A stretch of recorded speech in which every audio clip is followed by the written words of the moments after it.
Assalamualaikum warahmatullahi wabarakatuh.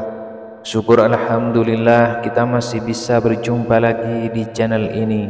Sholawat dan salam semoga tetap tercurahkan kepada junjungan kita Nabi besar Muhammad sallallahu alaihi wasallam.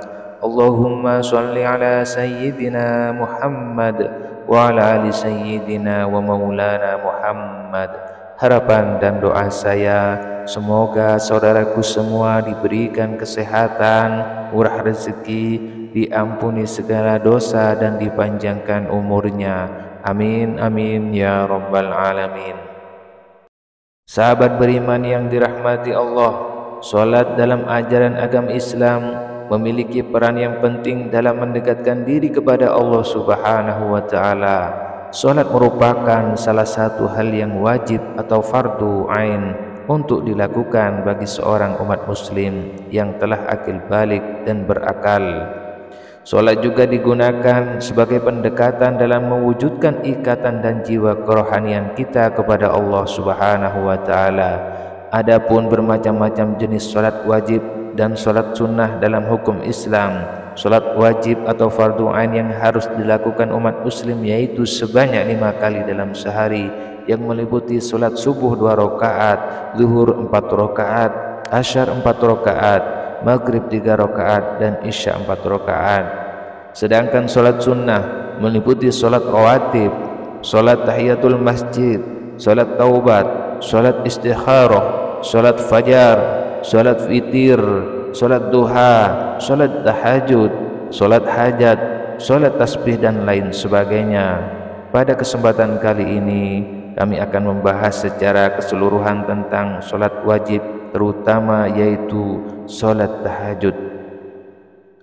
Dalam ajaran Islam, umat muslim dapat melakukan salah satu salat sunnah tahajud yang telah ditegaskan dalam Al-Quran Al-Isra ayat 79 yang berbunyi, dan artinya, dan pada sebagian malam hari sembahyang tahajudlah kamu sebagai suatu ibadah tambahan bagimu.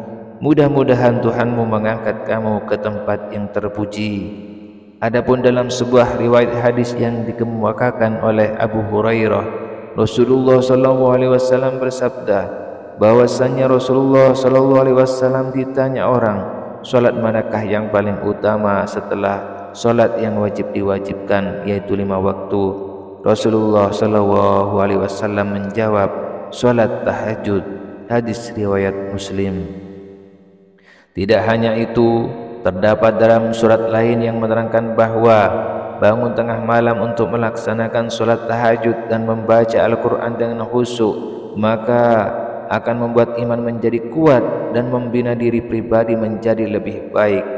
Allah Subhanahu wa taala berfirman dalam surat Al-Muzammil yang artinya, wahai orang yang berselimut, bangunlah untuk salat pada malam hari kecuali sebagian kecil, yaitu separuhnya atau kurang sedikit dari itu atau lebih dari 1/2 itu, dan bacalah Al-Quran dengan perlahan-lahan. Sesungguhnya kami akan menurunkan perkataan yang berat kepadamu. Sungguh bangun malam itu lebih kuat mengisi jiwa, dan bacaan pada waktu itu lebih berkesan. Sahabat beriman yang dirahmati Allah, telah mengetahui beberapa hadis dan surat Al-Quran tentang salat tahajud melalui pembahasan di atas. Selanjutnya kami akan mengetahui apa saja manfaat salat tahajud bagi kehidupan sehari-hari. Simak berikut ini. Yang pertama, mendapatkan ridha Allah Subhanahu wa taala.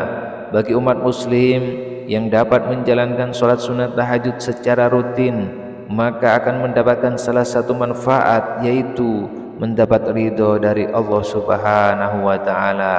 Hal ini telah tercantum dalam hadis berikut ini. 3 orang yang diridhai Allah Subhanahu wa taala, yaitu seorang yang tengah malam bangun dan salat, kaum jamaah yang bersaf untuk salat, dan kaum yang berbaris untuk berperang di jalan Allah. Hadis riwayat Abu Ya'la. Kemudian yang kedua, dikabulkan doanya dan diampuni dosa-dosanya. Manfaat berikutnya yang didapat apabila melakukan solat tahajud, yakni dapat dikabulkan doa-doanya dan diampuni dosa-dosanya. Hal ini telah diriwayatkan dalam sebuah hadis yang berbunyi, pada tiap malam Tuhan kamu turun ke langit dunia. Ketika tinggal sepertiga malam yang akhir, Dia berfirman, barang siapa yang menyeruku, akan ku perkenankan seruannya. Barang siapa yang meminta kepadaku, aku perkenankan permintaannya. Dan barang siapa meminta ampunanku kepadaku, aku ampuni dia. Hadis riwayat Bukhari dan Muslim. Yang ketiga, mendapatkan tempat terpuji di sisi Allah Subhanahu wa taala. Diketahui dalam surat Al-Isra bahwa Allah Subhanahu wa taala berfirman tentang salah satu manfaat salat tahajud, yaitu dapat meninggikan derajat umat manusia di sisi Allah Subhanahu wa taala. Maka dari itu, kamu akan mendapatkan tempat terpuji dan senantiasa akan dilindungi oleh Allah Subhanahu wa taala dari bahaya dan kesulitan. Hal ini juga dapat memberikan keselamatan di dalam kehidupan dunia maupun akhirat. 4. Menjaga kesehatan rohani. Manfaat solat tahajud selanjutnya adalah dapat menjaga kesehatan rohani.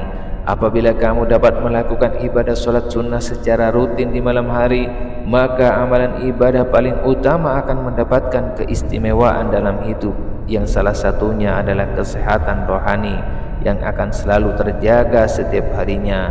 Hal ini jelas ditegaskan oleh Allah Subhanahu wa taala bahwa orang yang rutin melakukan salat tahajud di malam hari maka akan selalu mempunyai sifat ramah dan rendah hati serta memiliki refleksi ketenangan di dalam jiwanya untuk memulai kehidupan sehari-hari.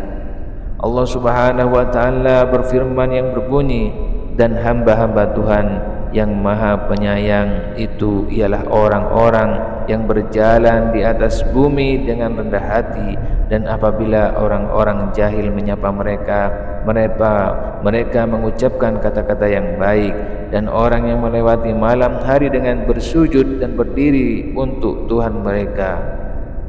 Quran Surat Al-Furqan ayat 63 sampai 64. Yang kelima, menjabatani masuk surga. Sebuah hadis menyatakan bahwa manfaat salat tahajud yang sangat mengagumkan bagi umat muslim apabila dapat menjalankannya dengan tekun, rutin dan penuh keikhlasan, maka akan didapatkan manfaat, yaitu menjembatani dalam masuk ke surga. Berikut ini bunyi hadis yang dikatakan oleh Rasulullah SAW dikala itu kepada Abdullah ibnu Muslim yang berkaitan dengan keistimewaan salat tahajud yang berbunyi, hai sekalian manusia, sebarkanlah salam dan bagikanlah makanan serta sambunglah silaturahmi dan tegakkanlah salat malam saat manusia yang lain sedang tidur, niscaya kalian akan masuk surga dengan selamat. Hadis riwayat Ibnu Majah. Nah, itulah pembahasan pada kesempatan kali ini tentang manfaat salat tahajud bagi kehidupan sehari-hari. Semoga setelah mendengarkan video yang kami sampaikan, mudah-mudahan kita semua bisa istiqomah dalam menjalankannya. Demikianlah akhirul kalam. Wassalamualaikum warahmatullahi wabarakatuh.